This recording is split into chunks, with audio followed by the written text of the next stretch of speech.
പ്രിയപ്പെട്ടവരെ, സ്ത്രീധന പീഡനവുമായി ബന്ധപ്പെട്ട മരണങ്ങൾ സമീപകാലത്ത് കേരളത്തിലും ഇന്ത്യയുടെ മറ്റു പല ഭാഗങ്ങളിലും വർദ്ധിച്ചു വരുന്ന ഒരു ഗുരുതരമായ സാമൂഹിക പ്രശ്നമായി മാറിയിരിക്കുന്നു. സ്ത്രീധനം കുറഞ്ഞു പോയതുകൊണ്ടോ വാഗ്ദാനം ചെയ്ത കാര്യങ്ങൾ ലഭിക്കാത്തതുകൊണ്ടോ മറ്റു സ്ത്രീധന ആവശ്യങ്ങൾ ഉന്നയിച്ചുകൊണ്ടോ സ്ത്രീകൾ ശാരീരികവും മാനസികവുമായ പീഡനങ്ങൾക്കിരയായി ഒടുവിൽ ജീവനൊടുക്കുന്ന സാഹചര്യം ഉണ്ടാവുന്നു.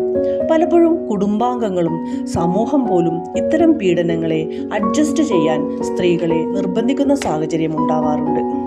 വളരെ ബോൾഡായി കാണുന്ന, സ്വന്തമായി ജോലി ചെയ്ത് വരുമാനമുണ്ടാക്കുന്ന സ്ത്രീകൾ പോലും ആത്മഹത്യയിലേക്ക് എത്തിച്ചേരുന്നു.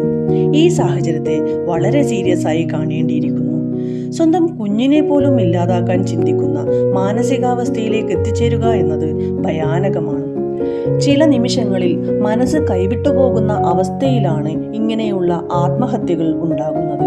ഇതുപോലെയുള്ള സങ്കടങ്ങൾ ഉണ്ടാകുമ്പോൾ ആദ്യം തന്നെ വേണ്ടപ്പെട്ടവരോട് സംസാരിക്കാനും അവരിൽ നിന്ന് പരിഗണന കിട്ടാതിരുന്നാൽ നിയമത്തിന്റെ വഴിയിലേക്ക് നീങ്ങാനും നമ്മുടെ യുവജനത തയ്യാറായാൽ മാത്രമേ ഇതിനൊരു പരിഹാരം ഉണ്ടാവുകയുള്ളൂ. ആത്മഹത്യ ഒന്നിനും പരിഹാരമല്ല. ജീവിക്കാനുള്ള സ്വാതന്ത്ര്യം എല്ലാവരുടെയും അവകാശമാണ്. സ്ത്രീധനം എന്ന സാമൂഹിക വിപത്ത് കാരണം ഒരു ജീവൻ പോലും നഷ്ടപ്പെടാൻ പാടില്ല. ഓരോ ജീവനും അമൂല്യമാണ്.